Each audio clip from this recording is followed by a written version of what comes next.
안녕하십니까. 맥체인 성경 읽기 열왕기하 8장, 디모데전서 5장, 다니엘서 12장, 시편 119편 49절에서 72절. 첫 번째, 열왕기하 8장, 하나님의 섭리와 역사의 회전. 본문 이해에 도움이 되는 배경과 맥락을 소개합니다. 열왕기하 8장은 엘리사의 사역이 계속 이어지는 가운데 하나님의 섭리가 이스라엘과 주변 나라들의 역사 속에서 어떻게 드러나는지를 보여줍니다. 엘리사는 전에 아들을 살려준 수넴 여인에게 7년 기근이 올 것을 예고하며 피하도록 합니다. 기근 후 여인이 돌아와 왕에게 자기 땅을 되찾게 해달라고 요청하자 하나님의 섭리로 엘리사가 행한 이적을 막 들은 왕이 그녀의 소유를 모두 회복시켜 줍니다. 이어 엘리사는 다메섹으로 가서 병든 아람 왕 베나닷에게서 그의 장군 하사엘을 만나고 그가 왕을 죽이고 아람의 왕이 될 것을 예언합니다. 마지막으로 유다 왕 여호람과 그의 아들 아하시아의 통치가 이어지며 북이스라엘과 남유다가 모두 악을 행함으로 영적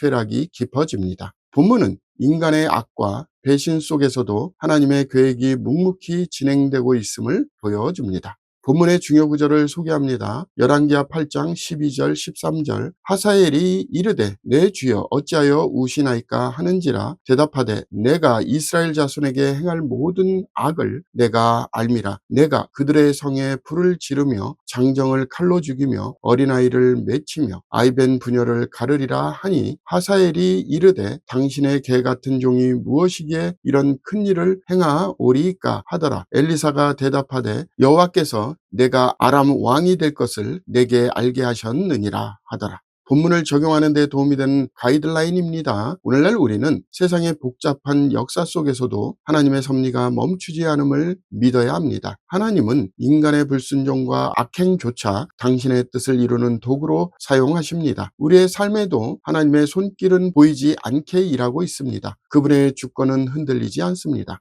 두 번째, 디모데전서 5장, 교회의 질서와 사랑의 실천. 본문 이해에 도움이 되는 배경과 맥락을 소개합니다. 디모데전서 5장은 교회 안의 관계와 섬김의 원칙을 구체적으로 다룹니다. 바울은 늙은이를 꾸짖지 말고 권하되 아버지에게 하듯하며 라고 교회 공동체가 가족처럼 서로를 존중해야 함을 강조합니다. 특히 과부를 돌보는 문제에서 참 과부, 다시 얘기해서 진정으로 의지할 곳이 없는 자를 구별하고 가능한 한 자녀들이 먼저 부모를 공경함으로 신앙을 실천해야 한다고 권면합니다. 이어 장로들을 잘 대접하고 그들의 수고에 합당한 보수를 주되 비방이 있을 때는 두세 증인으로 확인하라고 지시합니다. 또한 급하게 안수하지 말고 자신도 내 자신을 지켜 정결하게 하라라고 말합니다. 본장은 교회의 질서와 사랑 그리고 성도 간의 신중한 관계가 건강한 공동체를 세운다는 원리를 제시합니다.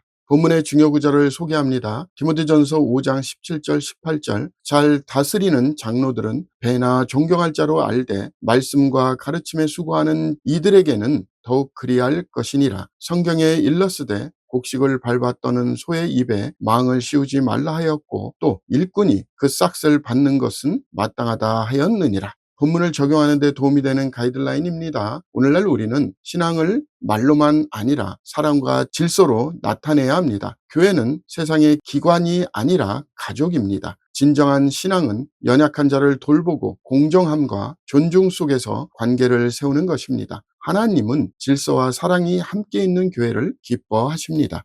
세 번째, 다니엘서 12장, 마지막 때와 영원한 생명의 약속. 본문 이해에 도움이 되는 배경과 맥락을 소개합니다. 다니엘서 12장은 다니엘서의 결론으로 종말의 비전이 선포됩니다. 내 민족을 호위하는 큰 군주 미가엘이 일어날 것이오 라는 말은 이스라엘이 극심한 환난을 겪을 때 하나님의 보호가 시작된다는 의미입니다. 그때에 내 백성 중 책에 기록된 모든 자가 구원을 받을 것이라 라는 말씀은 생명책에 기록된 성도의 구속을 상징합니다. 이어 땅의 티끌 가운데에서 자는 자 중에서 많은 사람이 깨어나 영생을 받는 자도 있겠고 수치를 당하여서 영원히 부끄러움을 당할 자도 있을 것이며 라는 말씀은 성경에서 명시적으로 부활을 언급하는 구절 중 하나로 구속사적 종말의 희망을 선포합니다. 다니엘은 환상 후 이 말을 간수하고 이 글을 봉함하라라고 명령받으며 마지막 때까지 많은 사람이 빨리 왕래하며 지식이 더하리라 라는 예언이 주어집니다. 하나님은 역사의 마지막 장에서 의인과 악인을 구분하시고 영원한 나라를 세우십니다. 본문의 중요 구절을 소개합니다. 다니엘서 12장 8절 9절. 내가 듣고도 깨닫지 못한지라 내가 이르되 내 주여 이 모든 일의 결국이 어떠하겠나이까 하니 그가 이르되 다니엘아 갈지어다. 이 말은 마지막 때까지 간수하고 봉함할 것임이니라.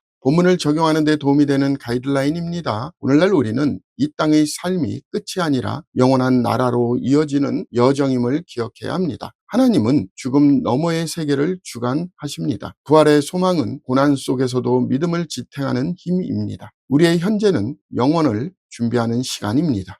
오늘의 마지막 본문 시편 119편 49절에서 72절 말씀으로 위로받는 영혼. 본문 이해에 도움이 되는 배경과 맥락을 소개합니다. 시편 119편의 중간 부분은 고난과 조롱 속에서 말씀으로 위로받는 시인의 신앙 고백을 담고 있습니다. 주의 종에게 하신 말씀을 기억하소서. 주께서 내게 소망을 가지게 하셨나이다 라는 구절은 말씀의 약속이 고난 속 희망의 근원임을 보여줍니다. 시인은 교만한 자들이 나를 심히 조롱하였어도 나는 주의 법을 떠나지 아니하였나이다 라고 고백하며 하나님의 율례 안에서 흔들리지 않는 믿음을 표현합니다. 그는 주의 법이 나의 즐거움이 되지 아니하였다면 내가 내 고난 중에 멸망하였으리이다 라고 말하며 말씀의 위로가 생명의 원천임을 선포합니다. 마지막으로 주의 입의 법이 내게는 천천 금은보다 좋으니이다 라고 고백하면서 세상의 부보다 말씀의 가치가 비교할 수 없음을 강조합니다.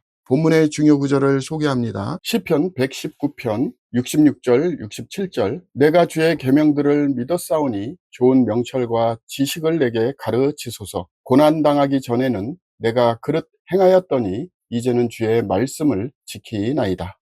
본문을 적용하는 데 도움이 되는 가이드라인입니다. 오늘날 우리는 말씀의 약속 안에서 삶의 어려움을 이겨내야 합니다. 하나님의 말씀은 단순한 위로가 아니라 생명의 힘이 됩니다. 세상은 불안하지만 말씀은 흔들리지 않는 기초입니다. 말씀을 사랑하는 자는 어떤 고난 속에서도 무너지지 않습니다.